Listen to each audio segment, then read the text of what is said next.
Permítame dar lectura de 1 Corintios capítulo 10, versículo 1 al versículo 6, para que usted pueda comprender por qué razones podemos apelar a escrituras como estas. Así dijo el apóstol Pablo, o escribió el apóstol Pablo.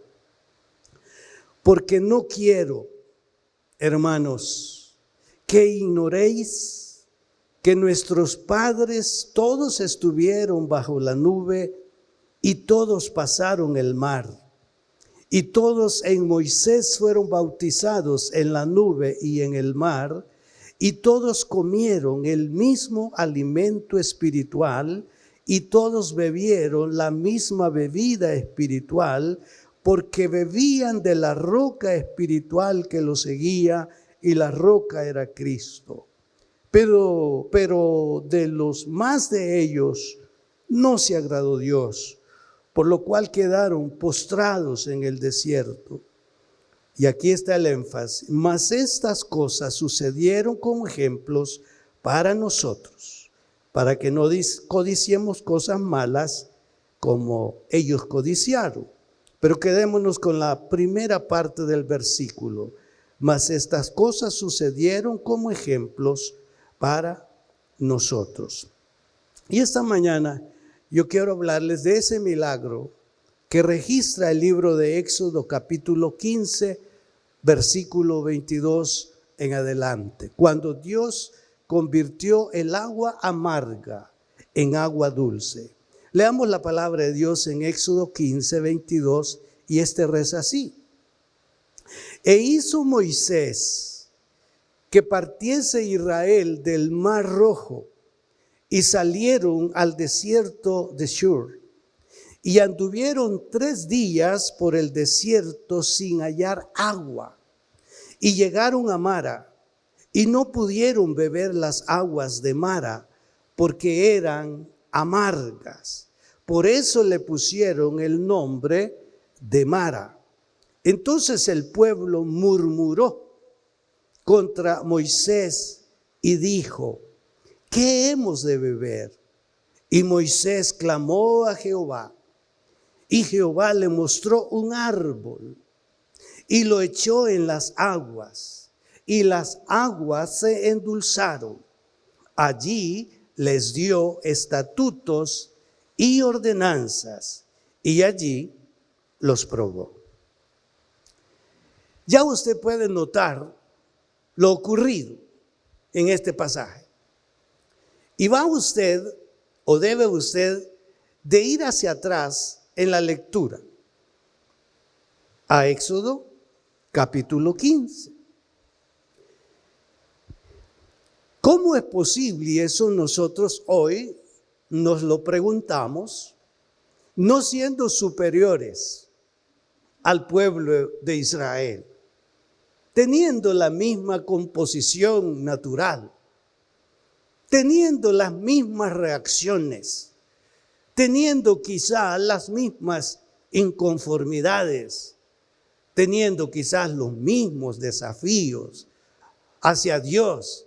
Cuando vemos el presente ignoramos o no deseamos recordar pasos atrás, cuando experimentamos alguna dádiva extraordinaria de parte del Señor. ¿Qué registra Éxodo 15?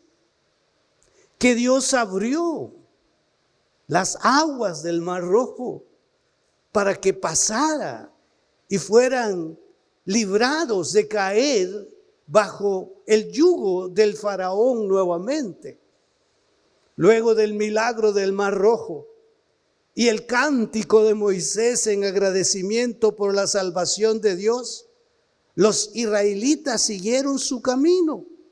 Dios les guió a través del desierto bajo el liderazgo de Moisés.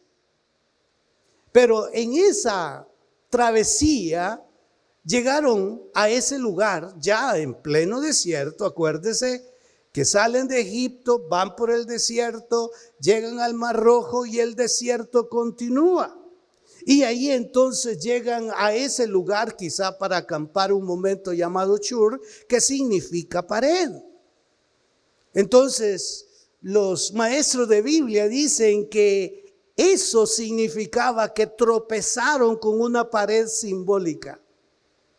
No hay pared, pero el significado del nombre es eso. Y ya usted va a notar en el transcurso de la predicación que precisamente han tropezado con una pared simbólica, y la pared está en pleno desierto, y la pared se llama escasez o nada de agua para poder tomar, para mitigar la sed, tanto de ellos como de los animales.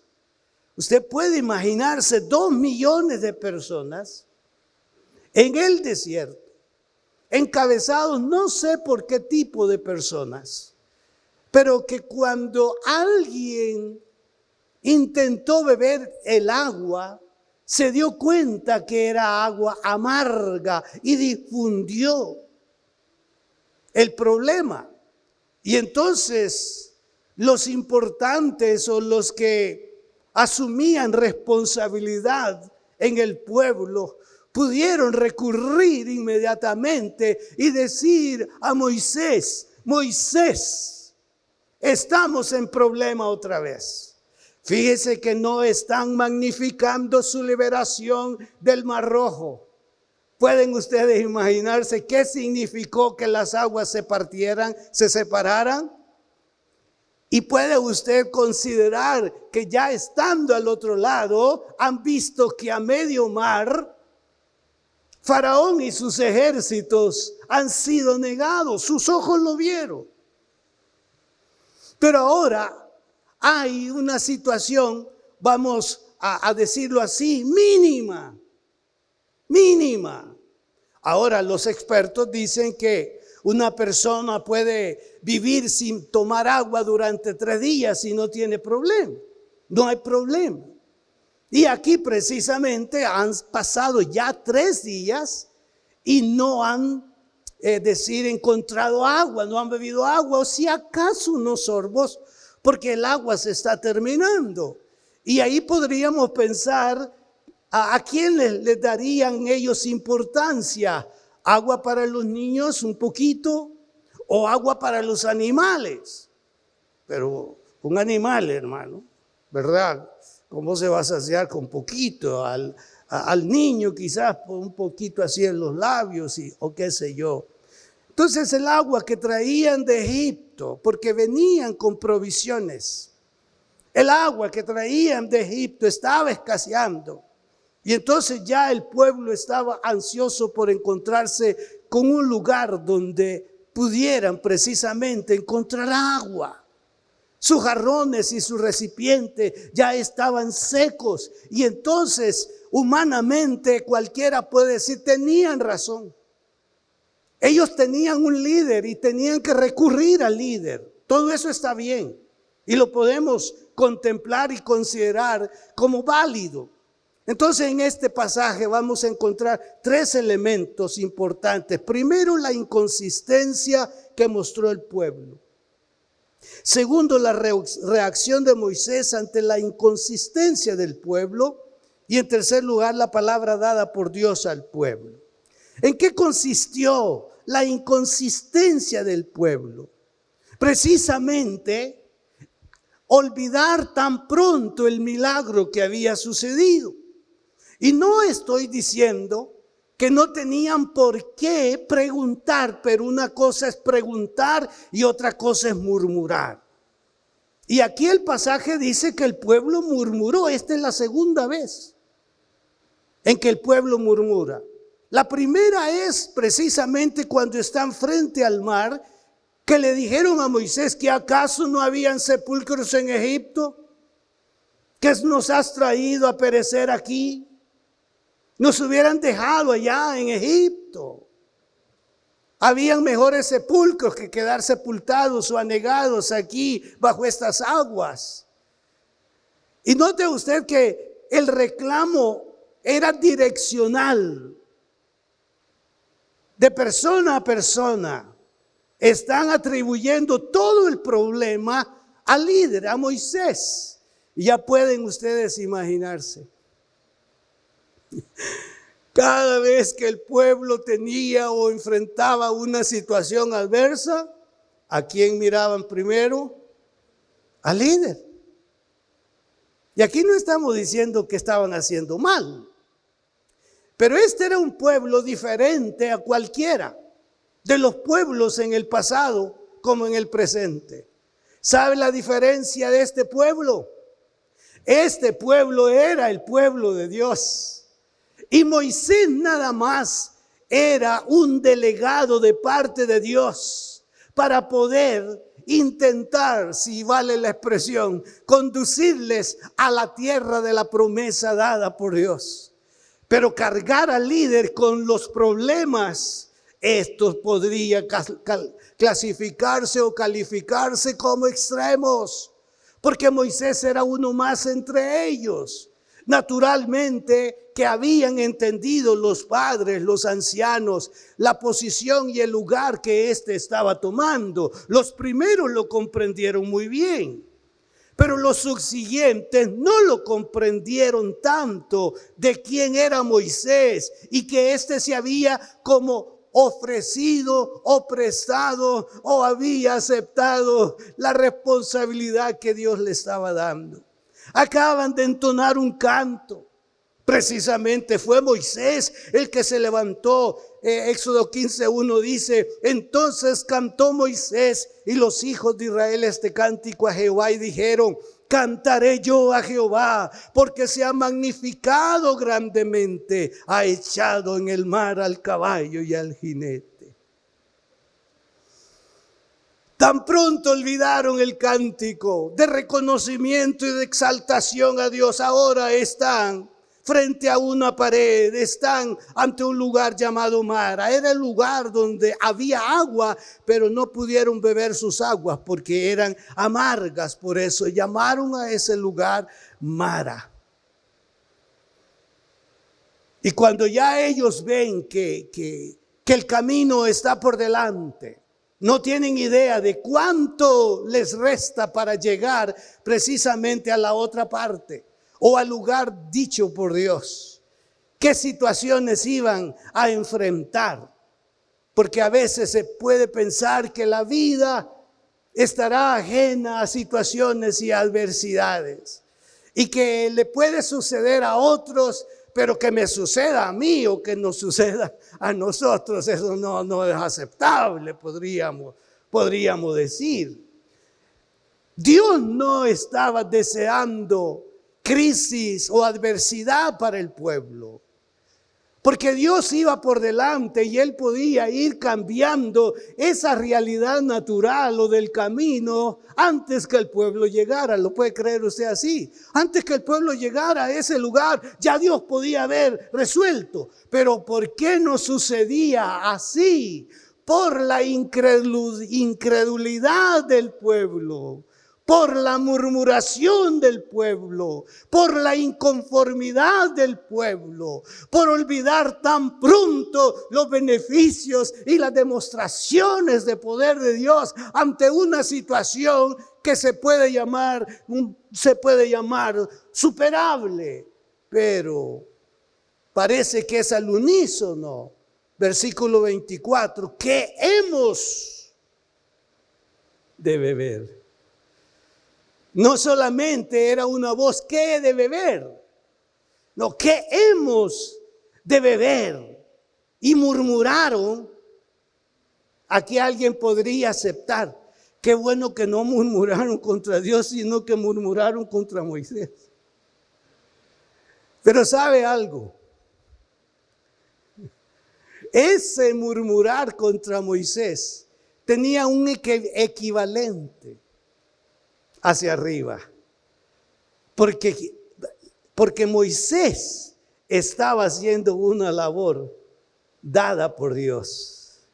Y en ese momento ellos podían olvidar que Moisés no era común entre ellos, era el siervo de Dios. Y quiero aprovechar este espacio para decir, cuando perdamos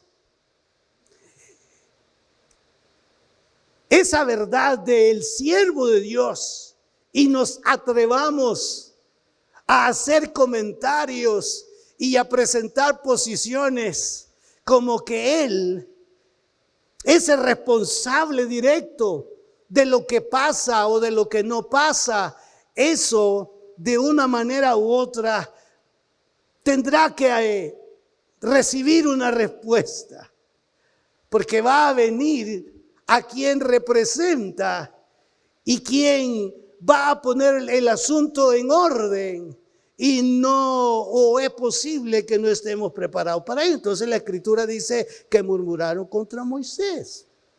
¿En qué consistió, valga, la inconsistencia de ellos ante esta situación? Ya hubo murmuración cuando están frente al mar. Moisés humanamente no tiene respuesta. Y otra vez ante esta realidad no tiene respuesta. Pero era un hombre que había aprendido a estar en la presencia de Dios. Había aprendido qué era la oración. Había aprendido sobre quién era Dios. Y dice: Dios, ¿qué respuesta hay ante este inconveniente que se llama Mar Rojo? Y ante este inconveniente que representa el ejército enemigo. Vea la respuesta de Dios. ¿Qué tienes en la mano? ¿Cuál fue la respuesta de Moisés? Una vara. Eso es lo que tenía, una vara. Pero esa vara no era mágica, hermanos, por favor, salga de eso. No era mágica. Pero esa vara, en Egipto, Dios hizo que se operara una situación sobrenatural. Y esa vara no ha quedado allá. Esa vara viene con Moisés. Es el bordón de Moisés. ¿Qué tiene? Bueno, este bordón, esta vara. Es que mire, hermano, cuando uno va a la Biblia y lee estas cosas, dice: ¿y esto cómo es? Pues simplemente golpea las aguas. ¿Qué le parece? Así de fácil, hermano. ¿Qué tiene en la mano? Una vara. Golpea las aguas. El texto no me permite más imaginación, ni quiero encontrarla, pero decirle: está bien, Señor.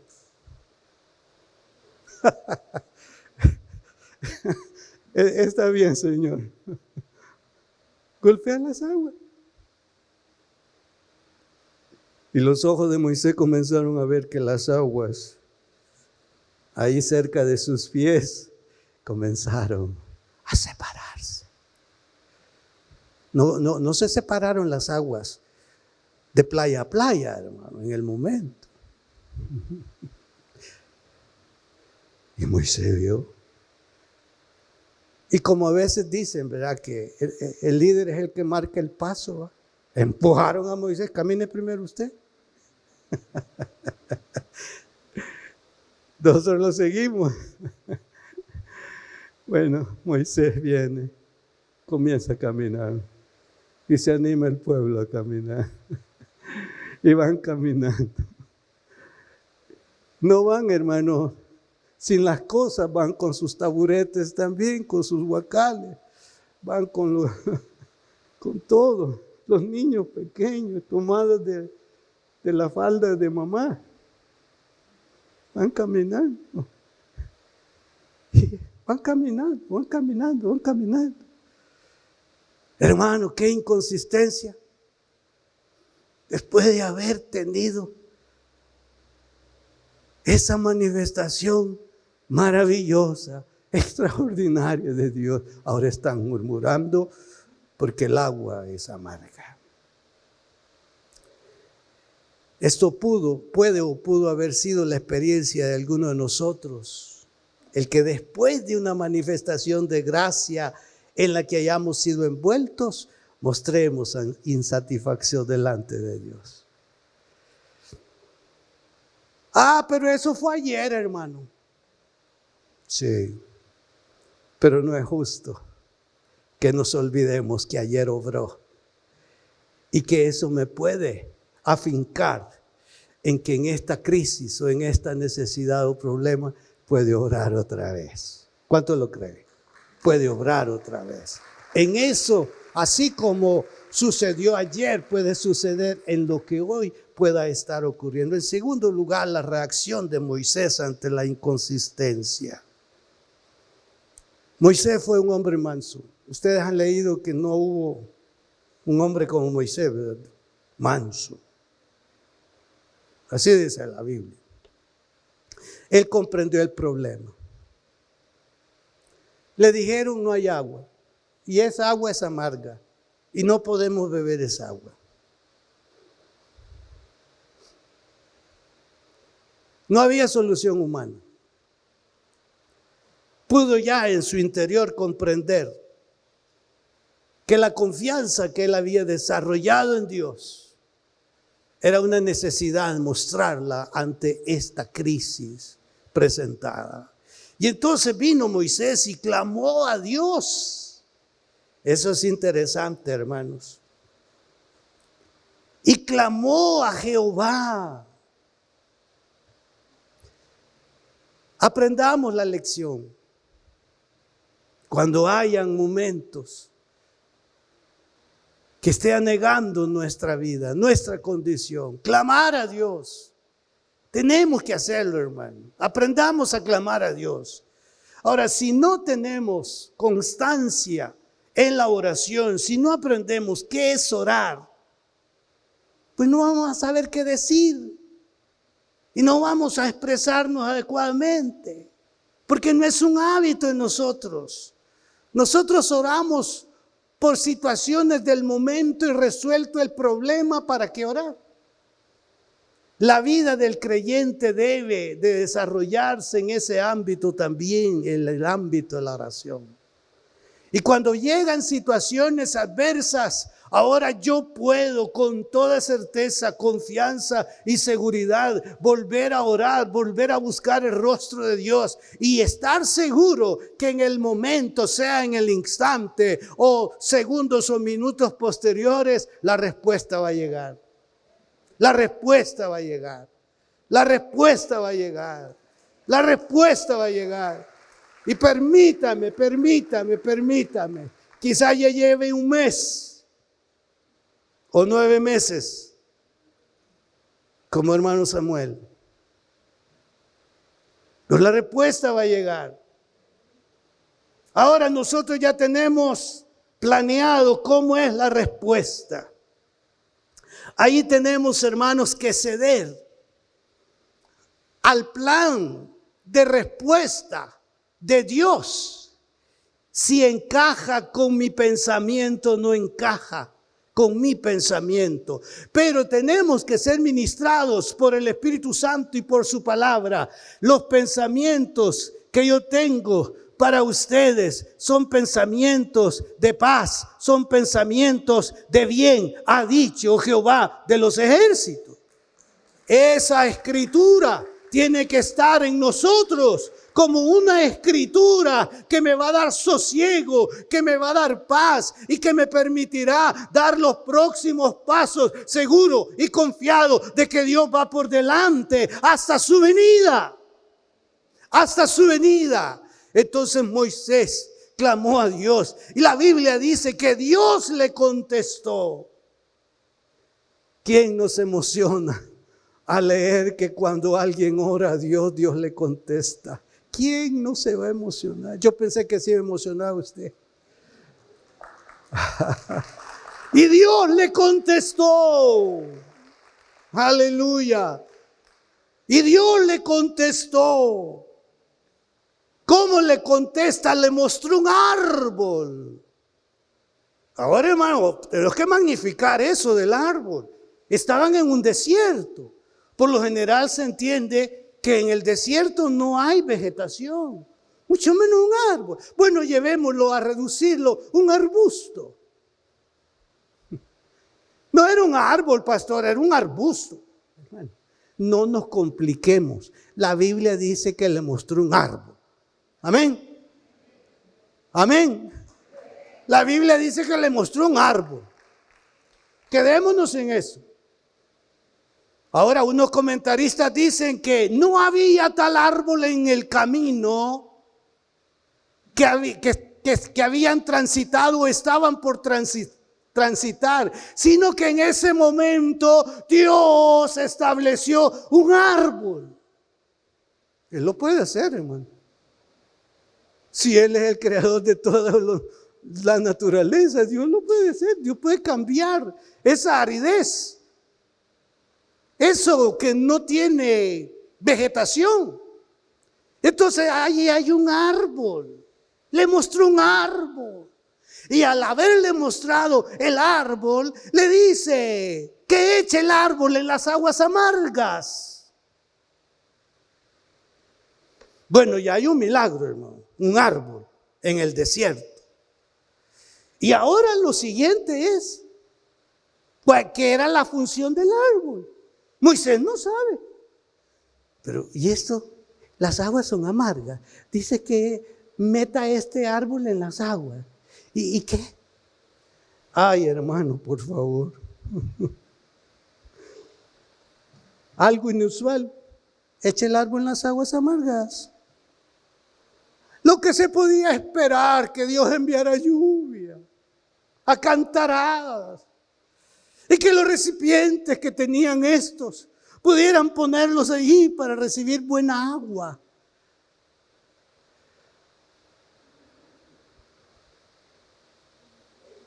No abrió un manantial en la tierra. Sí lo podía hacer. Eche el árbol. Entonces, el conocimiento que había desarrollado sobre Dios, Moisés, le permitía entender sus ordenanzas y aplicarlas de manera obediente. Y lo echó en las aguas. ¿Y las aguas qué? Se endulzaron. Ay, Señor. ¿Sabe qué? El acto de endulzarla no se debió a la naturaleza o cualidad del árbol, se debió al poder de Dios. Se debió al poder de Dios. ¿Qué actitud la de Moisés? El pueblo expectante porque necesita agua. Lo han puesto a orar en vez de orar ellos también. Vea que eso pasa todavía hoy. Ay, oren por mí, hermano. No, y está bien, estamos orando, hermano. ¿Y usted cuándo ora? ¿A qué horas ora? No, tenemos, hermano. Pero en este caso el pueblo está ahí. Vieron a Moisés a qué espacio se fue, al aposento alto del templo cristiano, y se puso a orar. ¿Qué tiempo oró? No sabemos, hermano. Si son esas oraciones así, que yo no he terminado la petición y ya está la respuesta. No sabemos. Papá, Padre, aquí estoy una vez más. Tú me encomendaste esto. Hay una necesidad. Yo no la puedo resolver, pero sé que tú puedes hacerlo. Moisés, toma ese árbol, arrójalo a las aguas. Sí, Señor, tú lo dices. No hay algo acá que diga que se le indicó al pueblo que fuera. Pero bien, vamos a tomarlo. Que fueron, probaron el agua y el agua estaba para ser tomada. Entonces, esto bien podríamos llevarlo a nuestro campo y decir, Señor, si tú lo dices, lo voy a hacer.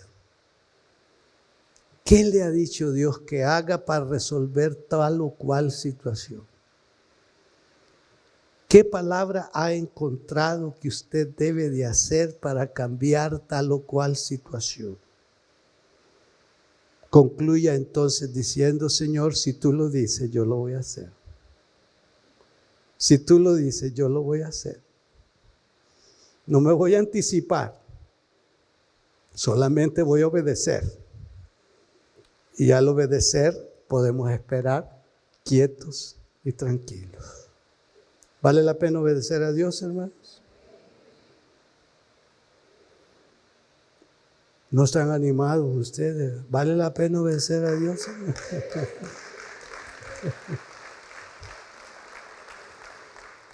Aunque Dios pueda por un tiempo permitir a sus hijos acampar junto a las aguas amargas de Mara, eso no será o sería siempre su condición. Hicieron eso. A los siguientes pasos está el oasis de Elín adelante. Fíjense que Dios no los llevó, no les dice: den otros pasos más. Allá se van a encontrar con las 12 palmeras de Elín y esas aguas, esas fuentes ahí. No. Quiso mostrarle a Moisés y quiso mostrarle al pueblo su poder. Poder que está a la orden de nosotros por Jesús el Señor y por el Espíritu Santo que habita en nosotros. En Elín encontraron aguas buenas y suficientes. El texto dice que había 12 fuentes de aguas. Pero el Señor quiso resolver así, de manera milagrosa, antes de llegar a las palmeras de Elín, donde había agua fresca y agua cristalina y todo. Se dice que había 12 fuentes de aguas, una para cada tribu, para que no riñeran por agua, como a veces habían hecho sus padres. Y para hacer más cómodo el lugar también, había 70, yo dije 12, 70 palmeras para poder sentarse un rato, tomar aire, descansar, para seguir el camino. Camino incierto para ellos, pero no para Dios. Y el que lleva su mirada puesta en Jesús no está transitando de manera incierta, va seguro. Puestos los ojos en Jesús, el autor y consumador de la fe. Ahora quiero leerles esta aplicación. No se mantenga paralizado por los inconvenientes. Alce sus ojos y ve hacia adelante. El propósito de Dios está en marcha. La solución está cerca, al frente, a pocos pasos. No desfallezca en la angustia y en la necesidad. En cada prueba debe echar toda ansiedad sobre el Señor y derramar su corazón delante de Él. La presencia del Señor en su vida hará que la prueba más amarga sea tolerable hasta grata, considerando que Él está presente en dicha circunstancia. En Elín hay buen agua y suficiente. Elín representa la abundante provisión de Dios. Acepte el milagro, pero allí no estaba resuelto todo, porque el camino que tenían estaba por delante. Entonces Dios resuelve hoy, pero nos dice: largo camino te resta. Y para ese andar, allá va por delante el Señor, teniendo cuidado de nosotros. Para finalizar, Dios les dio su palabra. Y dice el versículo 25, les dio estatuto, allí les dio estatutos y ordenanzas y allí los probó. Y dijo: si oyeres atentamente la voz de Jehová tu Dios, e hicieres lo recto delante de sus ojos, y dieres oído a sus mandamientos y guardares todos sus estatutos, ninguna enfermedad de las que envié a los egipcios te enviaré a ti, porque yo soy Jehová tu sanador.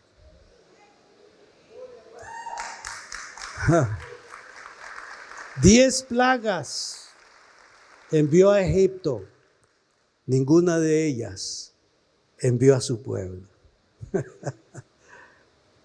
¿Cuántos saben que el Señor es cumplidor de promesas? Él es cumplidor de su palabra. Hay naturalmente una acción nuestra, obediencia a su palabra. Si hay obediencia, hay condiciones para poder decirle a Dios, ayúdame en esto. Mi vida se ha amargado o está amargada por tal o cual cosa. No le hallo sentido a la vida. No le hallo sentido a este trabajo. No le hallo sentido a este lugar donde estoy. No le hallo sentido, no le hallo propósito a esto. La presencia de Dios, un Elín entre nosotros, puede cambiar cualquiera que sea nuestro estado hoy. Muchas gracias por haber estado siguiéndonos en las diferentes plataformas digitales donde transmitimos. Ha sido un precioso momento el servicio que hemos celebrado delante del Señor, edificando la vida de cada uno de nosotros. Y este es un momento muy importante. Deseo invitarles a que abran su corazón y reciban al Señor Jesucristo como su único y suficiente Salvador personal. Si está de acuerdo con hacerlo, repita esta oración después de mí. Señor, te entrego mi vida a esta hora. Reconozco que soy pecador y que solamente en ti encontraré el perdón. Lávame con tu sangre en este mismo momento y conforme a tu palabra, escríbeme en el libro de la vida. En el nombre de Jesús. Amén. Si hizo esta oración, bienvenido a la familia de Dios. Es importante que busque una iglesia donde congregarse para poder crecer en su vida espiritual. Desde luego, les ofrezco la iglesia que yo presido, Templo Cristiano de las Asambleas de Dios. Nos veremos en una próxima oportunidad. Que Dios los bendiga.